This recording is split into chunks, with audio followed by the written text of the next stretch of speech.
പൊന്നമ്മ ചേച്ചിയുടെയും അമ്പിളിച്ചേട്ടൻ്റെ ഒക്കെ മോനായിട്ടാണ് അതിനകത്ത് ചെയ്തിരിക്കുന്നത്.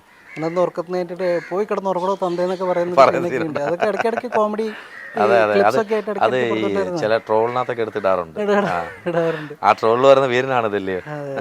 അതും പിന്നെ ബസ് കണ്ടക്ടറിനകത്തുള്ള സാധനമാണ് കൂടുതലും ട്രോളിനകത്ത് വരാറ്. അതേതായിരുന്നു അത് വരുന്നത്? അതിനകത്ത് എന്താ ഹരിശ്രേഷോൻ ചേട്ടൻ്റെയും കൽപ്പന ചേച്ചിയുടെയും മോനായിട്ടാണ്.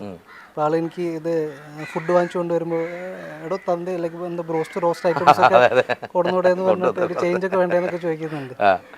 അപ്പോൾ ആ ആള് ഞാൻ തന്നെയാണ്. ഇതെന്തായാലും ഭയങ്കര ഒരു കോൺഫിഡൻ്റ് ആയിപ്പോയി എനിക്ക് കേട്ടോ, സീരിയസ്ലി.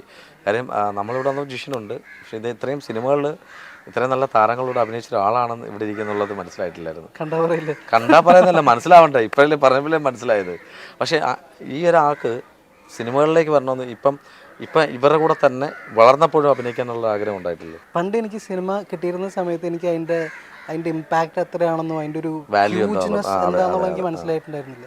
പക്ഷെ ഇപ്പോഴാണ് ശരിക്കും നമുക്ക് ഒരു ഐഡിയ എന്താണ് അഭിനയിച്ചു തുടങ്ങും. പണ്ടൊക്കെ നമുക്ക് അഭിനയം എന്ന് പറയുമ്പോഴേക്കും ഓക്കെ കാഷ്വൽ നമ്മളിങ്ങനെ എടുത്തിരുന്നു. പക്ഷേ ഇപ്പോഴാണ് നമ്മൾ അഭിനയത്തിനെ കുറിച്ച് പഠിക്കുന്നതും മനസ്സിലാക്കുന്നതും ക്യാമറയെ കുറിച്ച് പഠിക്കുന്നു, ആംഗിൾസിനെ കുറിച്ച് പഠിക്കുന്നു, ഓരോ ഷോട്ട്സിനെ കുറിച്ച് പഠിക്കുന്നു. ഓരോ തവണ നമ്മൾ മനസ്സിലാക്കി കൂടുതൽ മനസ്സിലാക്കി വരുമല്ലോ. ഇപ്പോഴാണ് ശരിക്കും പറഞ്ഞാൽ സിനിമയിലോട്ട് കടക്കാമായിരുന്നു എന്നുള്ളൊരു ചിന്ത കൂടുതലും വരണത് ഇപ്പോഴാണ്. അത് ചിന്തിക്കുന്ന തെറ്റൊന്നുമില്ല. കാര്യം നമ്മൾ കുട്ടിക്കാലത്ത് നമ്മൾ അഭിനയം ആരാണ് ഇങ്ങനെ കൊണ്ട് അഭിനയിപ്പിക്കാൻ വിട്ടതാരാണ്? അച്ഛനാണോ? അച്ഛനാണെന്ന് അങ്ങനെ പറയാൻ പറ്റില്ല. ഞാൻ പണ്ട് സിനിമകളൊക്കെ പാടുമായിരുന്നു. അപ്പോൾ പിന്നെ പാടുന്നതിനിടയ്ക്ക് സ്റ്റുഡിയോയിൽ വെച്ചിട്ട് പലരെയും സ്റ്റാർട്ടിങ് പാട്ടായിരുന്നു, കോറസൊക്കെ വെച്ച് പാടുമായിരുന്നു. അങ്ങനെയൊക്കെയാണ്. പിന്നെ ഓരോരുത്തർ നമ്മൾ സ്റ്റുഡിയോയിലൊക്കെ വെച്ച് മീറ്റ് ചെയ്യും. പിന്നെ സത്യനന്ദിക്കാട് സാറിൻ്റെ പടമാണ് മനസ്സിലാക്കിയത്, ഫസ്റ്റ് മൂവി. അപ്പോൾ ആൾ തന്നെയാണ് എന്നെ ഡയറക്റ്റായിട്ട് സെലക്ട് ചെയ്തതായിരുന്നു. അങ്ങനെ കണ്ട് സാറിന് പോയി കണ്ട് ഇങ്ങനെയൊക്കെ ഇങ്ങനെ. ഈ സെലക്ഷൻ ഒരു ടാസ്ക് തന്നെ അല്ലേ അഭിനയത്തിലേക്ക് വരുന്നത്? എനിക്ക് അന്ന് എന്തുകൊണ്ടോ വലിയ ഓഡീഷനും കാര്യങ്ങളൊന്നും വേണ്ടി വന്നൊന്നുമില്ല. അല്ല, അന്ന് ഈ പറഞ്ഞ പോലെ എനിക്ക് തോന്നുന്നു ഈ സീരിയലായാൽ പോലും എനിക്കൊന്ന് ചാനലിൽ ഫോട്ടോ അയച്ചു കൊടുത്തുള്ളൊരു അപ്രൂവൽ അല്ല എടുക്കുന്നത്. അവിടെ പ്രൊഡ്യൂസർ ഡയറക്ടറാണ് എടുക്കുന്നത്. പക്ഷേ ഇപ്പോൾ ഡയറക്റ്റ് ചാനലിൽ വിളിച്ച് അപ്രൂവൽ എടുത്താൽ മാത്രമേ അഭിനയിക്കാൻ പറ്റുള്ളൂ അല്ലേ? അങ്ങനെ കുറച്ച് കാര്യങ്ങൾ നടക്കുന്നുണ്ട്. അങ്ങനെ വരുമ്പോൾ ഒത്തിരി പേരുടെ ഒരു ആഗ്രഹങ്ങൾ തട്ടിത്തെറിച്ച് പോകുന്നല്ലോ തോന്നാറില്ലേ? അതിപ്പോൾ ഏതൊരു ഫിലിം മേക്കർ ആണെന്നുണ്ടെങ്കിൽ പോലും അവരുടെ മനസ്സിനകത്ത് ഒരു ക്യാരക്ടറിന് പറ്റിയൊരു ബോഡി ലാംഗ്വേജോ ഫേസോ അവരുടെ മനസ്സിനകത്ത് ഉണ്ടാവുമല്ലോ. അപ്പോൾ അവർ എങ്ങനെ വന്നാലും അത് നോക്കും. പിന്നെ എപ്പോഴും 100% സ്കിൽ അല്ലെങ്കിൽ 100% ലുക്സിൽ മാത്രം നിൽക്കില്ലല്ലോ. ഇതൊരു ബാലൻസ് ആയിട്ട് കഥാപാത്രത്തോട്. അതെ അതെ. അപ്പോൾ രണ്ടും കൂടി ഒരുമിച്ച് ഇടകലർന്ന് പോയാലേ കാര്യമുള്ളൂ. അതുകൊണ്ട് ഒന്നിൽ മാത്രം ഭയങ്കരമായിട്ട് പ്രശോഭിച്ച് നിന്നുകൊണ്ട് മാത്രം ഒന്നും ആവുന്നില്ല എന്നാണ് എനിക്ക് തോന്നിയിട്ടുള്ളത്. മേ ബി മുന്നിലോട്ട് പോവുമായിരിക്കും, but still balance is everything. അതെ, ബാലൻസ് ആണ് വേണ്ടത്. രണ്ടും താഴെ തട്ട് താഴെടുത്തല്ലേ, മാറാറെ തട്ട് താഴ്ന്നു തന്നെ ഇരിക്കുന്ന. ഒരുപാട് വിളിച്ചാൽ പറ്റിക്കാൻ പറ്റിയ ആരെങ്കിലും ഉണ്ടോ? ഫോൺ വിളിച്ചിട്ട് പറ്റിക്കാൻ പറ്റി? ഞാൻ ആരെയും പറ്റിക്കാറില്ല. ഞാൻ പെൺകുട്ടികളുടെ കാര്യമല്ല എന്നെ കണ്ടു കഴിഞ്ഞാൽ ഒരിക്കലും പറയില്ല ബ്രോ, ഒരിക്കലും അങ്ങനെ പറഞ്ഞ നിഷ്കളങ്കനാണ്, പറയത്തേ ഇല്ല. ഞാൻ ചോദിച്ചതല്ല, പറ്റിക്കാൻ പറ്റിയ ഫ്രണ്ട്സ് ആരെങ്കിലും ഉണ്ടോ? പെണ്ണുങ്ങളല്ല, ആണെങ്കിലും ചോദിച്ചത്. ബോയ് ഓർ ഗേൾ കുഴപ്പമില്ല, നമുക്കൊരു ചെറിയ പ്രാങ്ക് കോൾ ചെയ്യാനായിട്ടാ. കൊടുത്താൽ ഏത് കോൾ ചെയ്താൽ പെട്ടെന്ന് വരാൻ പറയുന്ന ഒരു ഫ്രണ്ട്. ഇതാ എനിക്ക് ഇന്നോട് ചെറിയ സംഭവം ഉണ്ട്, വരാൻ പറ്റുമോ? ഇല്ലെങ്കിൽ നമ്പർ കാണാറിയോ? ഇല്ല. കട്ട് ചെയ്യാം, ഫോൺ എടുത്തോണ്ട് വരാം. അല്ല, ഫോൺ എടുത്തിട്ടും കാര്യമില്ല, കാരണം ഫോണിന്റെ ഡിസ്പ്ലേ അങ്ങോട്ട് പോയിട്ടിരിക്കുക. നമ്പർ കാണാതെ അറിയത്തില്ല ആരുടെ? ലവറിന്റെ നമ്പർ കാണാൻ അറിയത്തില്ല. ഞാൻ കൂടി കാണാണ്ട് അറിയുന്നത് എൻ്റെ അമ്മയുടെ നമ്പറാണ്. അമ്മ ഇപ്പം ബാംഗ്ലൂരോ? ബാംഗ്ലൂര്. അപ്പൊ അമ്മയെ വിളിച്ചോ, ഇന്റർവ്യൂ കൊടുത്തോണ്ടിരിക്കുക, അമ്മ കാണണം. അപ്പൊ എന്താ അമ്മ പറയുന്നറിയാം? അമ്മയുടെ നമ്പർ കാണാൻ അറിയത്തില്ലേ? ഇല്ല, അമ്മ വല്ല അമ്മയ്ക്ക് അവിടെ നന്നായിട്ട് പണിയെടുക്കുന്ന സമയമായിരിക്കും. ആ സമയത്ത് ഒന്നും മിണ്ടാണ്ടെന്നുള്ള. ഇത് നമ്മൾ നേരത്തെ ചെയ്ത കണ്ടിട്ടുണ്ട്, അതുകൊണ്ട് ഫോൺ എടുത്ത് അകത്ത് വെച്ചിട്ട് വന്നിരിക്കുകയാണ്. പക്ഷെ അതുകൊണ്ട് ഞാൻ ഒരു പാട്ടുകൂടെ പാടാൻ പറയുക. പാട്ട് പാടാനോ? ഒരു പാട്ടും കൂടെ. ഇനിയിപ്പോൾ ഏത് പാട്ടാ പാടുക? ഇഷ്ടമുള്ള ഒരു ഫാസ്റ്റ് ആയിക്കോട്ടെ. ഈ മ്യൂസിക്കിലാണ്ട് പാടുമ്പോൾ എപ്പോഴും മെലഡി പാടുമ്പോഴാണ് അതിൻ്റെ ഒരു സുഖം. പാടിക്കോളൂ. ഞാൻ ഹിന്ദി പാടിയല്ലോ. ഹിന്ദി ഇഷ്ടംമാതിരി പാടാം.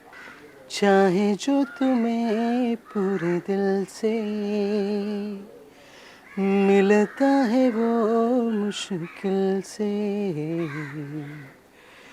ऐसा जो कोई कहे है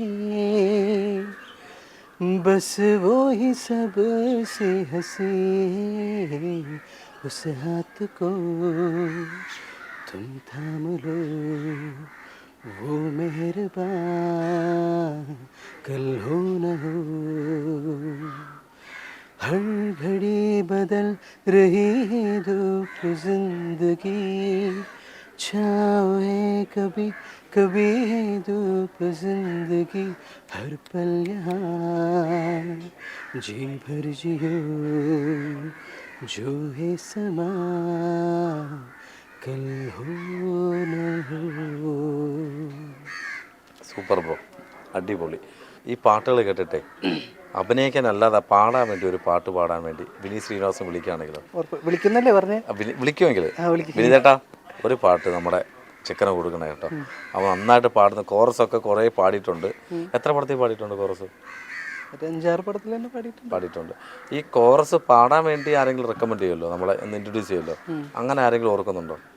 അച്ഛൻ ഒബിയസ്ലി ഉണ്ട്, പക്ഷേ എങ്കിലും ഒരു വഴി ഉണ്ടാവണമെങ്കിൽ ഒരാൾ. ഞാൻ പഠിച്ചിരുന്ന ഇൻസ്റ്റിറ്റ്യൂട്ടിൽ നിന്നാണ് എനിക്ക് കൂടുതലും കോൾസ് വന്നിരുന്നത്. ചേതന എന്ന് പറയുന്ന അവിടുന്ന് സെലക്ട് ചെയ്തല്ലേ? ഇൻസ്റ്റിറ്റ്യൂട്ടിലെ സ്റ്റുഡൻ്റ് ആയിരുന്നു ഞാൻ. അപ്പോൾ അവിടുന്ന് പാടുന്ന പിള്ളേരെ സെലക്ട് ചെയ്ത് ഫിൽട്ടർ ചെയ്ത് അവരുടെ തന്നെ സ്റ്റുഡിയോയിൽ റെക്കോർഡിംഗ് വരുന്ന സമയത്ത് നമ്മളെ വിളിക്കും. അങ്ങനെയാണ് എല്ലാത്തിൻ്റെ ഒരു തുടക്കം. ഫസ്റ്റ് അച്ചീവ് ചെയ്ത് എത്ര രൂപയായിരുന്നു? 250 രൂപ പാട്ട് പാടിയിട്ട്. കോർസ് പാട്ട് 250 രൂപ. ഏത് വർഷമായിരുന്നത്? വർഷം ഓർക്കുന്നില്ല. ഒരു 4-5 6 പഠിക്കുന്ന സമയത്താണ്. 10-20 വർഷം എന്തായാലും അല്ലേ? അപ്പോൾ ആ സമയത്ത് അത് വലിയ തുകയല്ലേ 250 രൂപ എന്ന് പറയുന്നത്? എന്താ ചെയ്തതെന്ന് ഓർമ്മയുണ്ടോ? ആ 250 രൂപ ഫസ്റ്റ് കിട്ടിയ സമയത്ത് അത് ആദ്യം എന്താ അമ്മയുടെ ആണോ അച്ഛൻ്റെ ആണോ കൊടുത്തത്? അതോ മിഠായി വാങ്ങിച്ചോ? മിഠായി വാങ്ങിക്കലാണ്. മിഠായി വാങ്ങിച്ചു പോകുന്ന ആ സമയത്ത് എന്തോ ഡയറി മിൽക്കോ മിൽക്കി ബാറോ എന്തോ ഒരു മിൽക്ക് ട്രീറ്റോ അങ്ങനെ എന്തോ ഒരു സാധനം അന്ത കാലത്തുള്ള ഏതൊരു മിഠായിയാണ് വാങ്ങിച്ചു കഴിച്ചത്. അതിപ്പോഴും ഉണ്ട് കേട്ടോ, ഡയറി മിൽക്കൊക്കെ ഇപ്പോഴും ഉണ്ട്. അന്നത്തെ കാലത്തല്ല, ഇപ്പോഴും ആ മിഠായി ഉണ്ട്. പക്ഷേ ആ സാധനം എന്തോ മിൽക്ക് ട്രീറ്റ് എന്ന് എന്തോ ആയിരുന്നു. Milk treat. ഓക്കെ. അപ്പം പറഞ്ഞു വന്നപ്പോഴേ നമ്മളിങ്ങനെ ചുമ്മാ കൗണ്ടർ അടിച്ചതെന്താ വെച്ചാൽ ഇൻ്റർവ്യൂ ആയി തോന്നരുത്, അതിനുവേണ്ടി മാത്രമാണ് കൗണ്ടർ അടിച്ചത് കേട്ടോ. പക്ഷേ എനിക്ക് നീന്ന് വിളിക്കാനേ തോന്നുള്ളൂ കേട്ടോ. പക്ഷേ ജിഷ്യൻ്റെ ആ ഒരു ഫേസിലെ ആ ഒരു എക്സ്പ്രഷൻ, ചിരി, ആ ഒരു ക്യൂട്ട്നെസ്, പക്ഷെ കണ്ണിലെ തീക്ഷ്ണത ഒരു ലവറിനുണ്ട്. അത് ഉറപ്പായിട്ട് ആ തീക്ഷ്ണതയുണ്ട്. അത് അവിടെ ഇരുന്നോട്ടെ, കുഴപ്പമില്ല. ഭയങ്കര തീക്ഷ്ണത. പക്ഷെ ആ പാട്ട് കേട്ടോ രക്ഷയില്ല. ഇനി പാടണം.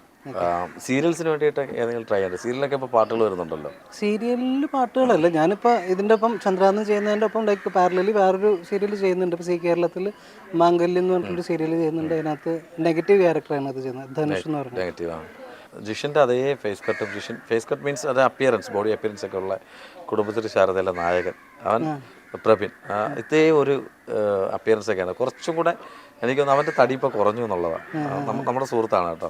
എനിക്ക് അവനെ ഓർമ്മ വരുന്നത് കണ്ടിങ്ങനെ പറയാറുണ്ടല്ലേ, മുടി ഇങ്ങനെ ആയിരുന്നു ആ സമയം. ഇപ്പം ചെമ്പരത്തി എന്ന് പറഞ്ഞ സീരിയൽ ചെയ്യുന്ന സമയത്ത് പുള്ളിക്കാരന് മുടി ഇങ്ങനെ ആയിരുന്നു. ഇപ്പൊ ഞാനൊക്കെ പുറത്തേക്ക് ഇറങ്ങി നടക്കുന്ന സമയത്ത് ആൾക്കാരൊക്കെ എൻ്റെ അടുത്ത് വന്നിട്ട് ഫോട്ടോ ഒക്കെ എടുക്കുക. അത് എൻ്റെ അടുത്ത് ചെമ്പരത്തിയിൽ പ്രവീണല്ലേ. എങ്കിലും ഒരാളുമായിട്ട് സിമിലാരിറ്റി എന്ന് പറയുന്നത് നമ്മളായിട്ട് തന്നെ ഐഡന്റിഫൈ ചെയ്യണം. പക്ഷേ എങ്കിലും തോന്നുന്നത് തന്നെ വലിയൊരു പറയുന്നത് തന്നെ വലിയ കാര്യം തന്നെയാണ്. അപ്പോൾ എന്തായാലും ഇപ്പൊ കുറച്ചുകൂടി ആൾക്കാർ ഒന്ന് റെക്കഗ്നൈസ് ചെയ്യുന്നുണ്ട്. അപ്പോൾ നമ്മുടെ പ്രേക്ഷകരോട്, മൂവികളുടെ മിനി സ്ക്രീനിലെ പ്രേക്ഷകരോട് എന്താ പറയാനുള്ളത്? എപ്പോഴും കൂടെ ഉണ്ടായിരിക്കുക, സപ്പോർട്ട് ചെയ്യുക. നമ്മളെ പോലെ വളർന്നു വരുന്ന കലാകാരന്മാരെ ഇരു കൈയും നീട്ടി സ്വീകരിക്കുക എന്ന് പറയുന്ന ഒരു ക്ലീഷേ ഡയലോഗായി പോവും. എങ്കിൽ പോലും ലൈക്ക് നിങ്ങൾക്ക് ഇഷ്ടപ്പെടുകയാണെന്നുണ്ടെങ്കിൽ കൂടുതൽ സപ്പോർട്ട് ചെയ്യാം. ഇൻസ്റ്റയിലാണെങ്കിലും ഫേസ്ബുക്കിലാണെങ്കിലും എല്ലാം കൊണ്ടും. അപ്പോൾ തീർച്ചയായിട്ടും തിരക്കാണെന്ന് തോന്നുന്നു. എനിക്കൊന്ന് ലൈവ് പോകാനുള്ള തിരക്കിലാണ്, അവിടെ വിളിച്ചുകൊണ്ടിരിക്കുക കൺട്രോളർ. അപ്പം എല്ലാവിധ ഭാഗങ്ങളും ഇനി നല്ല സിനിമകൾ കിട്ടട്ടെ, സീരിയൽസ് കിട്ടട്ടെ, പാട്ടുകൾ കിട്ടട്ടെ, അതുപോലെ തന്നെ ഈ ചിരി എപ്പോഴും കീപ് സ്മൈലിങ് അങ്ങനെ ഇരിക്കട്ടെ കേട്ടോ. ഓക്കെ ചെയ്യാം. വളരെ സന്തോഷം. Thank you so much. Thank you.